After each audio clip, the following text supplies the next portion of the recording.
Hello everybody and welcome to Cause and Effect, a show about VTES. My name is Anders Löö and these are my co-hosts and good friends. Adam Jespersson, say hello. Hello. And Isak Etersson Bjärmark, say hello. Hello. Okay, so today we're going to talk about Salubri. And we're going to have a look at two different examples of decks you can build with a Salubri. And later on, we're going to have a quick look at the pie charts and statistics that Extrala or Ralph Lambert have compiled concerning the ongoing discussion that's been floating around the internet on the subject of timing. But before we go into such awesome matters, how has your week been, Adam? It's been great. Yeah, I don't know. I was playing VTES with some new decks this week as well. My creative streak is continuing, and yeah. Okay. So, did you win any games, or? Yes, I won one game. Okay. Yes, I think only one. Yes, I did. Cool. Yes, and I had made a revelation about how Imbued is like a Cassandra deck. Okay. It's my important revelation. Imbues and Cathars is the same. Yes. Okay. We can fight on that one. Yeah. Okay, maybe we'll get back on that track some other time. We have more time. Okay, no, it's not worth it. Okay, anywho, Isak, how has your VTES week been? It's been great. Only played 2 4-player games this Monday or during our pub game, but those were fun. I actually tried to rebuild an old deck that Erik Torstensson had built before. But it looks like a mono Nurgle base deck with Infernal Servitor and Call the Great Beast. So it's like a turbo deck without Soul Gem, where you have the potential of doing 7+7 plus 6+6. That's 23 pool damage in one turn without the Soul Gem. That's kind of hilarious, actually. I swept the table. Funny. Yeah, and I tried out a Salubri-deck, but I ended up getting Theo Bell up my ass, so I only got the one BT, but yeah. Okay. It was great anyways. How are your VTES week been, Anders? Yeah, it's been great. I won my first league game, I believe, the Stockholm League. Haven't been playing my best, but last Wednesday I got to win. It was fun. I played a Lux deck, and it was, yeah, it was some good table talk and some hold your horses and wait and then just do it and win. That got me there. That feels nice to happen. Did you remember Adam's famous words? What? Don't take any shit. Yeah, actually I did. I think that's what it was made me won. I was like in the position where I was going to take a lot of shit from the table because they thought I was strong, but I didn't take it. So, yeah, of course, great. It was fun. And then I actually played a similar deck to one of the decks that we're going to study later on this show, and I'm falling in love with Spirit Marionette. Awesome card. It's hard not to. Okay. Well, anyways, we should jump right into it, like they say. So, what are your first thoughts when I mention the word Salubri, Isak? My first thoughts are awesomeness. I am a big fan of the Salubri, but not talking about like my personal flavors of VTES, just talking strictly game theory-wise. I think control could probably be the best word to describe them. And they're very, very, very good for being a bloodline clan. Very good. So, but stability and control, I think, are like the leading words, at least for making a good Salubri deck, I think. Hold on. What are your thoughts concerning the scarce mechanics? Well, for Salubri it's actually a boon as well as a drawback. But A boon? What? Yeah, you can use the Stranger Among Us to get them out of your crypt cheaply. So it's like a benefit from having them. But also, like, Salubri can actually afford to pay the cost for scares. I don't think Trubrua or Nangaria can do that in the same way. So for the Salubri, it just increases the cost of all the vampires. They cost 3 more pool, like when you start bringing them up. But yeah. But is it worth it? Absolutely, yeah. If you build a deck that revolves around just bring out only Salubris, you can afford it because of Villain and Renewed Vigor. And if you want to combine them with other clans, you don't need to pay the cost. Like, if you're only gonna bring out one vampire, like one Salubri, you don't have to pay the cost. So then it's like only a benefit because you can have a lot better crypt with Stranger Among Us. As long as you remember to forget the ones with inferior Obia, more or less. Mitsunoari is okay, but the Libon guy, which name I don't remember, and in Miriam Benoya is not that great. Mm-hmm. Because of the scarce thing. Salubri is only actually good because of Obia, and if you have Obia, you actually do need Superior to make them count. Like Neutral Guard, Spirit Marionette, and Repulsion is actually kind of crappy cards. Inferior, awesome Superior, but crappy inferior. Okay, so are there like what's the big drawbacks with the class in general, not including scares?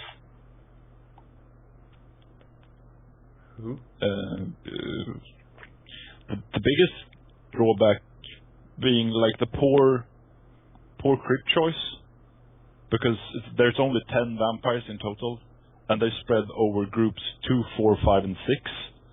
So it's really hard to make a mono Salubri crypt. There are ways to work around it. For instance, Pentveret and Uriel both have inferior Bia and Autoclan, and you have Ian Forstall. That's also obvious reason, but inferior Bia. And you have Infernal Pact for Tremere and Tribune General. So you could work around a bit. I think that's the biggest issue. And if you don't choose to make like a mono Salubri crypt or a mono Obia crypt, then you need to mix in some other clans, and then becomes the obvious problem of having one part of the crypt having one duty, and the other part of the crypt having another duty. So it gets kind of obvious for instance, a rush deck, which one should rush to cripple the deck a lot, or what to expect from the different parts. Like, there's 3 dominate guys up and 1 Salubri, and the 3 dominate guys have bled, and there's only the Salubri left. And that Salubri, they can expect it only be for 2. Okay. So kind of like that problem. The deck can get obvious for the opponent. Okay. Adam, what do you think is like the biggest advantage then? Well, it's kind of the same thing. The advantage and the disadvantage is in the cards, like the nature of how the cards for them work. They're like extremely good support cards that doesn't cost anything. Like, it's cheap to play Obea, but so as a support, like, you can Spirit Bayonet 1 10 cap and Heidelberg off the blood. That's like a really good way to set yourself up for winning. But with only Obea, you will have a hard time capitalizing on such an advantage. But say if you combine them with Dominate, you can very easily capitalize on it. So it's like in a way, and I think this is how it was designed as well. It's like the perfect support discipline. It doesn't like. Okay, we're gonna have something to disprove this later on, but it doesn't work well on its own. I think, like, in theory, it doesn't work well on its own, but it works so well with the support disciplines like Dominate or Auspex or Fortitude. Maybe could even work in there somehow, and yeah. But it's also the things with their clan disciplines being Fortitude, Auspex, and Obia. and they group and combine very well with the Venture Anti-Tribute because they have Fortitude Auspex and dominate. And since Spirit Marionette's Outfear is dominate, so they fit well together, like cogs. Yeah. This is of course the reason why I brought Spirit Marionette up. This is the reason why we're talking about dominate. It's Spirit Marionette is a dominate bleed action. Yeah. So I think it's like this is what does the clan, like what makes it useful in such a broad way. If it wasn't dominate, say it wasn't if it was maybe Auspex or some other discipline, it might not have been as well used or what you want to call it. But the dominant thing is like really important for the clan, I think. Yeah, and it's also it's very good that LSJ stopped doing that, but the Outfearers from the Bloodline sets, almost all of them are kind of worthless, or very, very bad at least.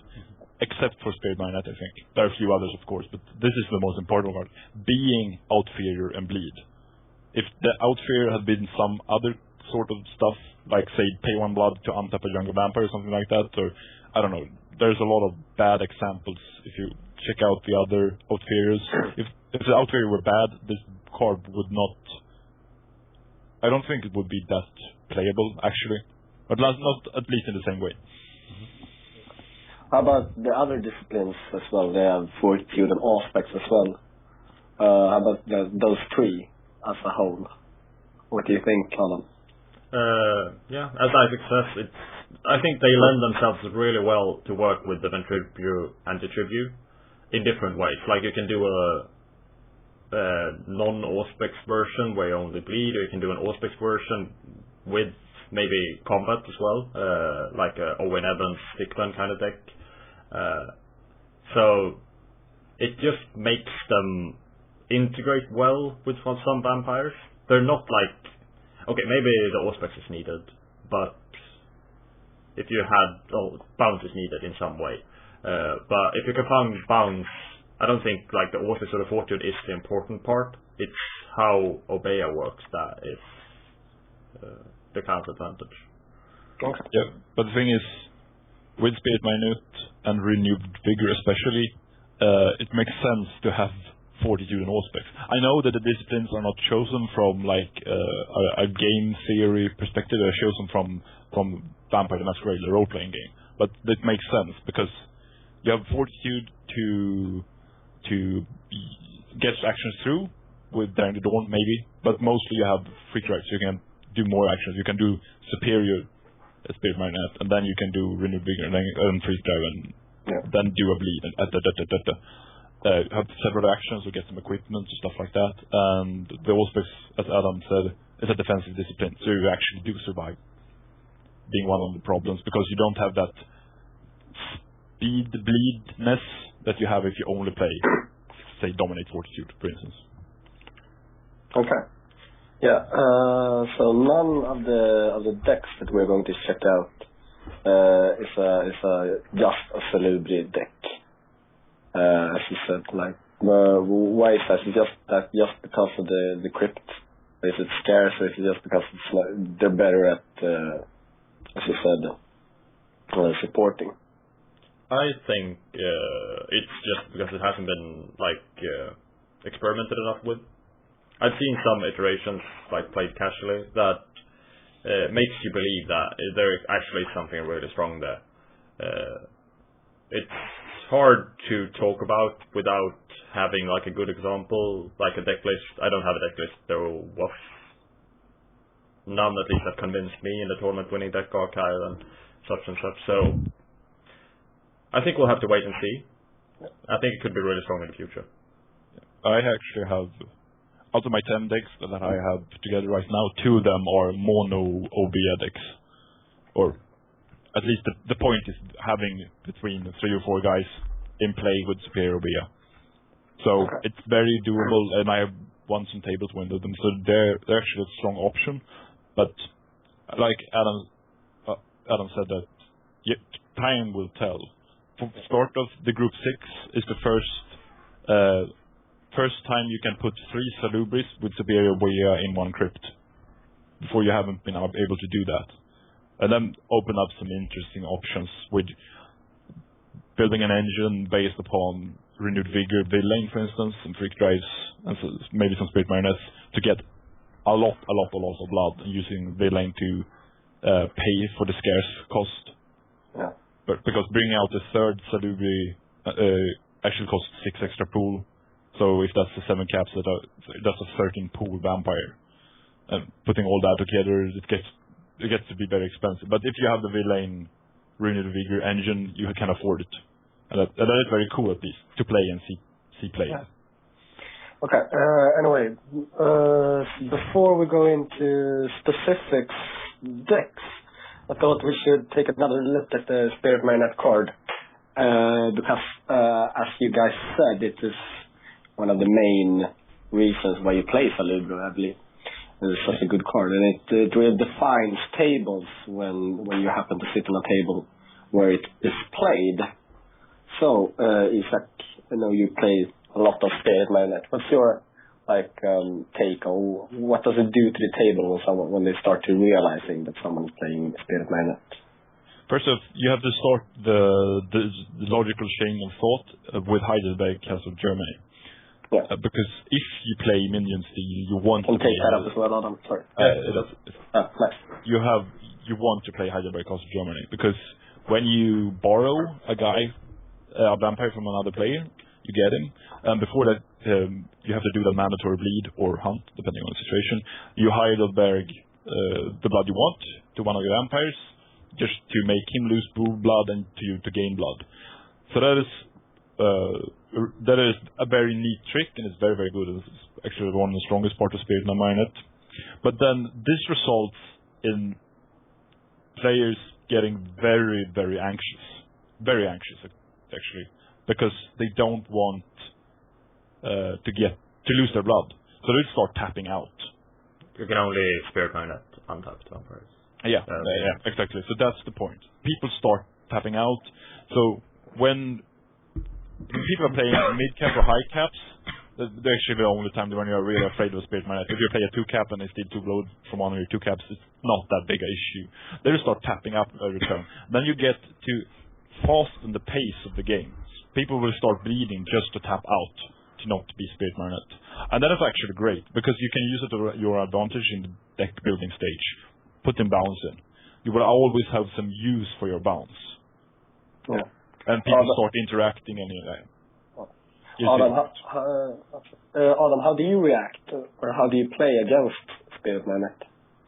Well, it is that because if you have any reason to think the Spirit Marionette player is going to steal your vampires, you need to either tap out and survive without staying untapped, or make deals. So here's a consideration of time as well. So if everyone just taps out and don't want to talk about the Spirit Marionette, to talk about how the minions are going to be Spirit Marionetted or not, then time will go really quickly, because everyone will be tapped out. So you have to rely more on reaction cards, and people will be bleeding as well. But if everyone starts talking about the Spirit Marionette every single turn, it might actually make time it'll be bad for time, or whatever you want. Yeah. So there's a consideration here that you need to be aware of. It can be used either if you want the time to go, or if you want time to not go. It depends. It can be useful to know, at least. A big consideration for all players on the table, of course. Yeah. But you can use it for your advantage if you're playing a bleed heavy deck and you want time to slow down, so you just snipe a VP, start dealing about the Spirit Marionette instead of to make you can set the pace if you want to. Yeah, exactly. Yeah. Most of the time it's actually not worth it to start making people think that you're actually considering making a deal. Most of the time it's just don't say anything, just when you see an opportunity to play Spirit Marionette superior to your advantage, take that vampire's blood and be happy. Yeah. You shouldn't feel don't be ashamed of using it. No, it's one of the strengths of the deck. So it should be used when it can be. But of course, if you if you want to be friendly with someone, it's a bit harder if you've taken them minion. So, well, that's just strategy. Yeah, exactly. But you can also consider that if you play with free play, also like using Spirit Marionette Superior and borrowing a guy that can play some of your other cards from a player and not using Heidelberg Castle, just borrowing one action from that player. You can use that and still be friends, probably with a cross-table ally, if you don't take most of his blood. But when you take the blood, people start freaking out. With right. You should freak out when people take your blood, but you should be aware of that. You can actually use Spirit and Marionette to get an extra bleed action on your prey if you're freaked right. Yeah. Okay, any more on Spirit Marionette from anyone, or should we move on? We'll probably come back to it later on. Yeah, we will. Okay, then we're going to have a few examples, and we'll go two, actually. And we're going to start with a Hungarian bleed deck. Adam, if you may. Yes. So this is a deck that was constructed by Martin Major and played by Errol Hammer during EC in Paris, yes? No. Palma de Mallorca. Yeah, of course. Palma, yeah, sorry. The Lost Chance. Oh, they won. Okay. I'm done now. So this is a deck that focuses on like the dominate and fortitude aspect of Salubri, and like uses Blanche Hill. She only has inferior aspect, so she's like better for dominate fortitude. I'm not even sure. There's not even one aspect card actually. And this of course opens the crypt choices a lot. You see that there's 4 Blanche Hill and 1 of every other vampire. So the crypt is really good like this. And it focuses a lot on I think it focuses a lot on the fact that people will tap out because of Spirit Marionette and then just kill people. It also, of course, uses the effect used by Spirit Marionette when bleeding. Yeah, of course. That's like its biggest. Like why you want to combine it with Dominate is that it can be used with every vampire, even though it's a bit weaker than Govern. You can make sure that you always have a Spirit Marionette on hand when you need it, and then like Freak Drive and Bleed or whatever. Yeah. And I think this deck also wants to use Daring the Dawn on the vampires you steal. Like you want to steal Fortune minions and use Daring the Dawn to like break through walls and whatnot. That's really strong. Actually, I saw Randall playing this. He took a 10 cap. He put out not Blanche, another one. Uraile. Yeah, Uraile. And then the first thing that happened on that game was he took over a 10 cap, took away all his blood, but 2 bled with Govern conditioning, Daring the Dawn, so that guy would burn. But I had to play an Arc Investigation. But I was then the guy he took the guy from that his game was done. Yeah. If you start off by losing a 10 cap with all his blood, you're done. Yeah, but actually, as a cautionary tale to viewers, I should say that Randall was killed first in that game, and he got a lot of hate. So that's like the problem with a really boss deck. Yeah. You should come up slow. Anyway, coming back to this. What's the main advantages more than when you play this deck, Isaac?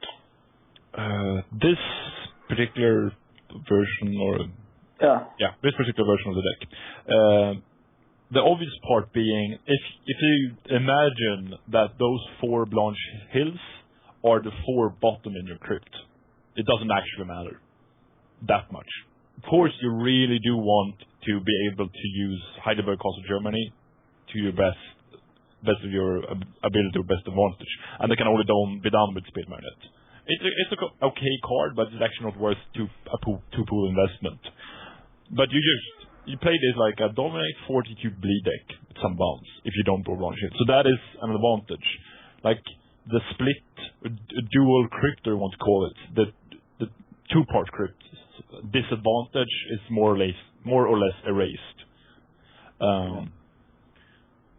But yeah, and it's one thing that I think is very neat with this deck. This very it's a good iteration of the deck because it's 70 cards. It's very, very focused, and with this focus comes the strength of controlling the table. This deck could probably be one of the best answers to this high cap meta. At least the high cap meta in Sweden, but I think I saw some of it at the EC as well. Using Spirit Marionette Hideaway Castle is a very, very good way to counter big cap villain decks. Not only counter, I would argue that it shuts them down completely. If you bring off 10 blood of an 11 cap, you've outed that player. And it doesn't kill him immediately, but it kills, make sure that he dies sometime and that he's really weak until he dies. So it's the perfect thing to do to a predator and your prey. It doesn't actually make them leave the table, but it makes it so much easier. So I think this is how the strength of that fact comes out in this deck really well. And as I was talking about abstractly before, with this deck you can really easily capitalize on it. If it's your prey that brings out the 11 cap and you take all his blood, no matter if you can use it or not, you just take all the blood, remove it, and then removes one big lane, govern conditioning 2 times, and that play is most likely ousted already. Yeah. So because those high cap decks need to bring out their 10 or 11 cap. They do need to villain for at least 5, maybe 6, and then get a new 10 or 11 cap and do the same thing ongoing. Essentially getting the 10 cap for half its price, and that's essential for their survival or just making their deck work in any way. Just as I said, completely shut that down. Adam, I noticed this deck doesn't sport any Auspex, telepathic misdirections, or my enemy's enemy. Is that just because the crypt doesn't have a lot of major Auspex superior, but could you or should you add it? Right. Nowadays you can do this with the group 4 Salubri named Iraila Galacia Melonas, and she has superior Auspex, and she's really good. Most of these vampires, okay, I shouldn't say most, but some of these vampires, the good ones of these vampires are group 3, so they can be combined with Iraila as well. And you can add Vladislas Toth and some other vampires that have Rentranti disciplines, and you can play it with Auspex. So I've done this, and it worked quite well. Yeah. It's just a variation of the same theme. It doesn't have much of strengths or weaknesses against it. It's maybe inferior Ice of Argus is an advantage, but not much more. But I mean, using more bounce, so you can vary the bounce, is always really great. Yeah, that's great. Yeah. It is. And Rylas, maybe we should take her up. Yeah, bring her up, and as well as I think the biggest thing to compare is Blanche Hill contra Iraila. Yeah. Blanche Hill can almost not run out of blood. No. Yeah. Well, if you're being blocked, but I think you're quite screwed if you're being blocked anyway. So Blanche Hill is really nice she untaps once each turn when she hunts. It gets lots of blood. Yeah, but and comboing her with Journal of Roch. Okay. What's that? It's really neat. There's a new clan equipment for Salubri, which gives the equipment a counter each time it successfully completes an action. And since Blanche essentially do at least 2 actions each turn, you get 2 counters each turn. And at any point, as long as it's not during an action, you can remove the Salubri with that card to gain the same amount of pool as there's counter on the card. So So over the course of a game, and when you get to a heads up or tricky situation, you maybe have between, say, 6 or 10 counters on that card, and you remove Blanche Hill, and you got 10 more pool, and you continue bleeding. And just